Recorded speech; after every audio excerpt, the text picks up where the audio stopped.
Hello, students. Welcome to my channel again. And today we are going to start with our second rule, basic rules of debit and credit की series में आज हम discuss करने वाले हैं rule number 2, जो कि assets की कैटेगरी के लिए है। मैंने 3 कैटेगरीज में अकाउंटिंग को बांटा हुआ है। पहला मैंने पर्सनल अकाउंट के बारे में बात करी कि जहां पर मेरा बिजनेस बाहर वालों से पैसा रिसीव करेगा, रिसीवर होगा मेरा बिजनेस, तो सामने वाले अकाउंट्स को क्या कर देगा, डेबिट कर देगा। जब भी मेरा बिजनेस गिवर होगा तो बाहर वालों को क्या कर देगा बेटा, क्रेडिट कर देगा। सो कस्टमर बैंक्स एंड बाहर वाले जो फार्मास्यूटिकल कंपनी मैंने यहाँ पे लिखा था, पीएच कंपनी, जो कि बाहर वाले हैं, ठीक है, तो उनको हम पर्सनल अकाउंट से रिप्रेजेंट करते हैं। अल्टीमेटली जब भी मेरा बिजनेस, सिंपल सी बात है, जब भी मेरा बिजनेस बाहर वालों को सामान बेचता है तो कहीं ना कहीं राइट स्टेब्लिश हो जाता है उससे पैसा रिसीव करने का। और जिस भी चीज़ पर राइट स्टेब्लिश हो जाए उसको हम बुक्स में क्या करते हैं, डेबिट करते हैं। मैंने फर्स्ट स्लाइड के अंदर आपको बताया था, ये देखिए, ठीक है। डेबिट का मतलब क्या, that is owned by the business, right. और जब भी मेरा बिजनेस गिवर है किसी बाहर वाले के लिए, मतलब कि सामने वाले को मैं पैसा दूंगा, तो दूंगा क्यों, somewhere it is my liability, है ना। तो जैसे कि मैंने गुड्स परचेज करे थे श्याम से, तो श्याम को मैंने क्या किया था, क्रेडिट किया था, बिकॉज श्याम को मेरे को पैसा देना है। आइए अब आगे करते हैं शुरू आज की कहानी। और आज हम डिस्कस करने वाले हैं सेकंड कैटेगरी, जो कि होगी rule number 2, assets, furniture. So basically मैंने बताया था कि बिजनेस के 3 तरह के अकाउंट्स के साथ पाले पड़ते हैं, 3 तरह के कैटेगरी मैंने बताए थे, कस्टमर हो गए, बैंक्स हो गए, बाहर वाले बिजनेस हो गए, बाहर वाले कस्टमर्स हो गए। इसके अलावा मैंने बताया था जिन रिसोर्सेज को बिजनेस यूज़ करेगा ऑपरेशनल एक्टिविटीज़ को परफॉर्म करने के लिए, उन रिसोर्सेज की अकाउंटिंग भी हमें सीखनी पड़ेगी, उन एसेट्स की अकाउंटिंग भी हमें सीखनी पड़ेगी कि उन एसेट्स के लिए क्या रूल है सर। तो आइए फटाफट से लिखना स्टार्ट करते हैं बेटा, रूल नंबर 2। सो गोल्डन रूल्स के अंदर रूल नंबर 2 क्या कहता है, देखिए, debit what comes in, credit what goes out in real account, ठीक है जी। रियल अकाउंट, तो बोला कि debit what comes in, credit what goes out. जब भी सामान आएगा तो मैं डेबिट कर दूंगा, जब भी सामान जाएगा तो मैं क्रेडिट कर दूंगा। सर सबसे पहले बताइए कि रियल अकाउंट होते क्या हैं।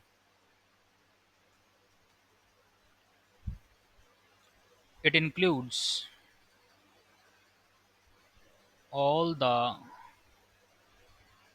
Accounts of assets and cash,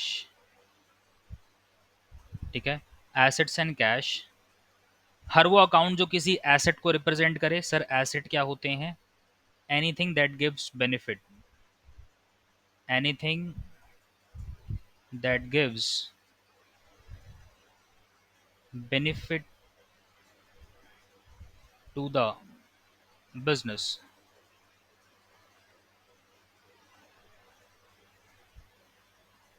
benefits to the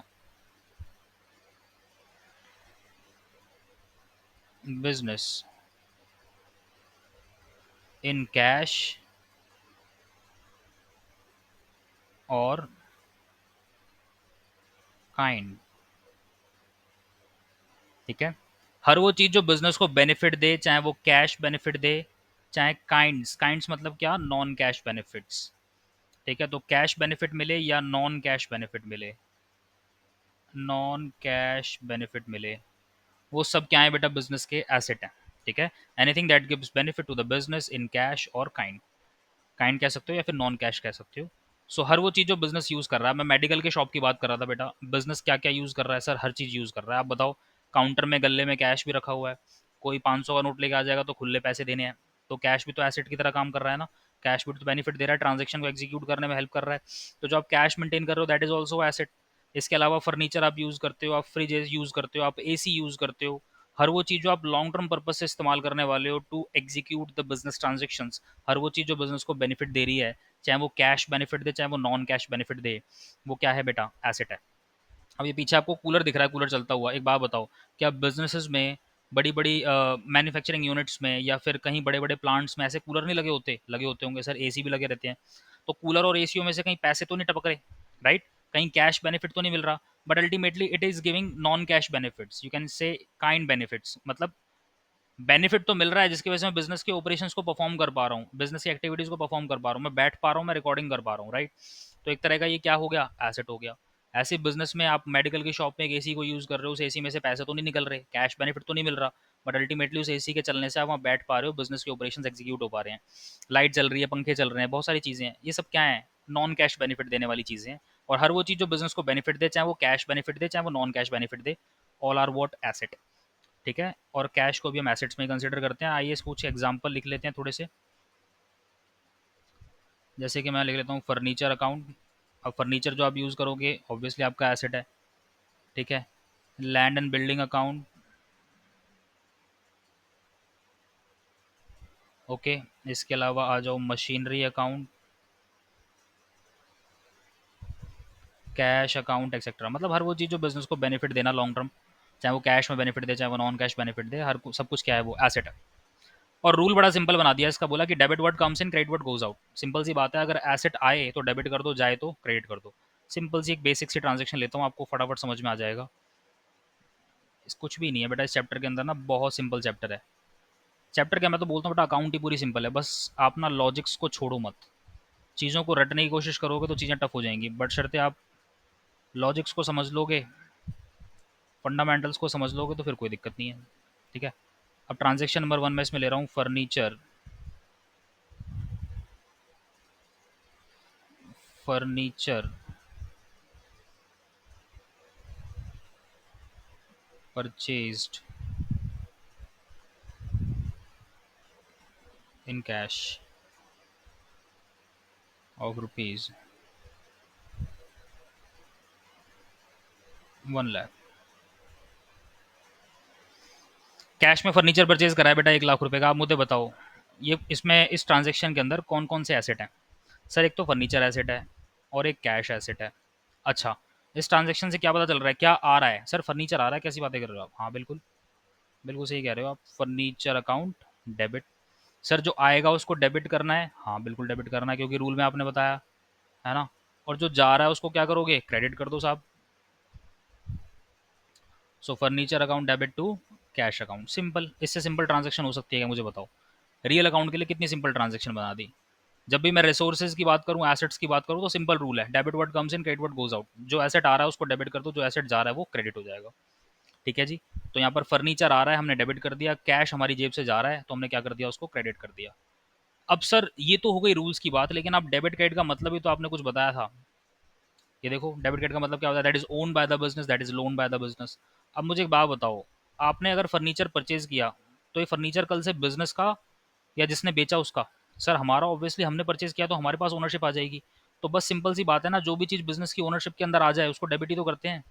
और अगर ये कैश में ना देता तो क्या फर्नीचर आ जाता? नो, यहाँ पर कैश क्या है, पेबल है।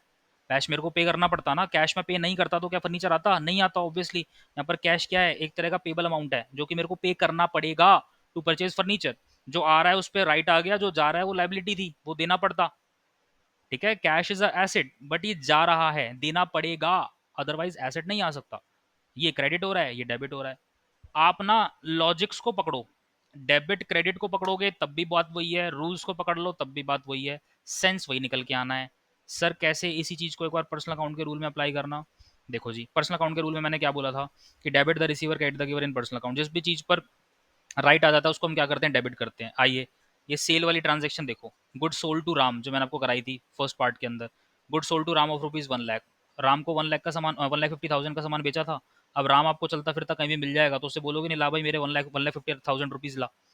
राम के ऊपर आप बोल सकते हो कि Ram, I have a ownership on you for rupees 1,50,000। मेरे पास बिल है, जहां मिलेगा मैं तेरे को पकड़ लूंगा, 1,50,000 की डिमांड में तेरे पे जब मर्जी रख सकता हूँ। उस 1,50,000, तेरे 1,50,000 पर मेरी ओनरशिप है।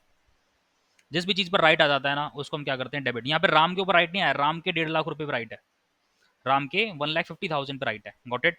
उसी तरीके से इसी में जो अगला पार्ट था वो क्या था, credit the giver. Credit the giver मतलब क्या, जिसको पैसा देना है। तो भैया पहली ट्रांजेक्शन मैंने क्या लिखवाई थी, goods purchase of rupees 1 lakh from Shyam.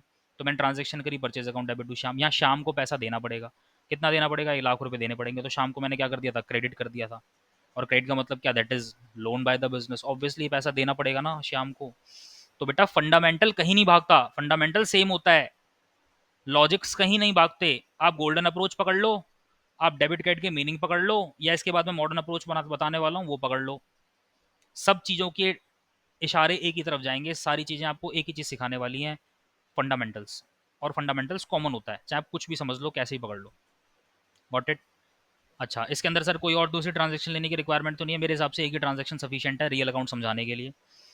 आइए, अब हम एक ट्रांजेक्शन और कर लेते हैं। पर्सनल अकाउंट के अंदर मेरे से एक ट्रांजेक्शन रह गई, वो कैपिटल वाली ट्रांजेक्शन। सो आइए कैपिटल वाली ट्रांजेक्शन और डिस्कस कर लेते हैं आपके साथ। तो देखो जी, यहाँ पर मैंने बताया था कि ओनर ने 10 लाख रुपीज़ बिजनेस में लगाए थे, मेडिकल की शॉप में लगाए थे।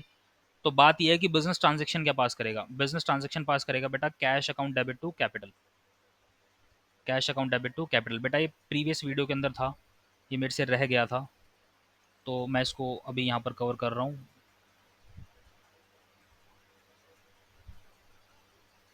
ठीक है, तो ट्रांजेक्शन क्या होगी? Cash account debit to capital. तो बिजनेस के पास क्या आ रहा है? बिजनेस के पास सर कैश आ रहा है। डेबिट वर्ड कम्स इन, अब कैश तो एसेट है, एसेट के लिए मतलब क्या? रियल अकाउंट का रूल, और रियल अकाउंट का रूल सिंपल क्या कहता है कि डेबिट वर्ड कम्स इन, तो कैश आ रहा है। At the same time capital, capital मैंने क्या करी यहाँ पर बुक्स में क्रेडिट करी। Capital is a personal account. Capital क्या है? ये पर्सनल अकाउंट है। और पर्सनल अकाउंट का रूल क्या कहता है कि credit the giver. Ultimately business ये पैसा यूज कर रहा है, बट अल्टीमेटली बिजनेस तो ये बोलेगा ना, जब तक मैं बिजनेस को एग्जीक्यूट करूंगा, जब तक बिजनेस चलेगा, ये पैसा मेरे लिए क्या है? लाइबिलिटी है। तो कैपिटल को हम बुक्स में क्या कर रहे हैं? क्रेडिट कर रहे हैं, राइट? लॉजिक क्लियर है? तीन ट्रांजेक्शन मैंने पर्सनल अकाउंट के अंदर बता दी। रियल अकाउंट का रूल आपको पक्का समझ में आ चुका होगा। आइए अब हम थर्ड पार्ट की तरफ चलेंगे और समझेंगे नॉमिनल अकाउंट, जो कि हमारी लास्ट कैटेगरी है। और उस लास्ट कैटेगरी के अंदर हमें सारे एक्सपेंसेस और इनकम्स को कंसिडर करना है। Okay, thank you so much. Like करें वीडियो को, शेयर करें एंड सब्सक्राइब करें।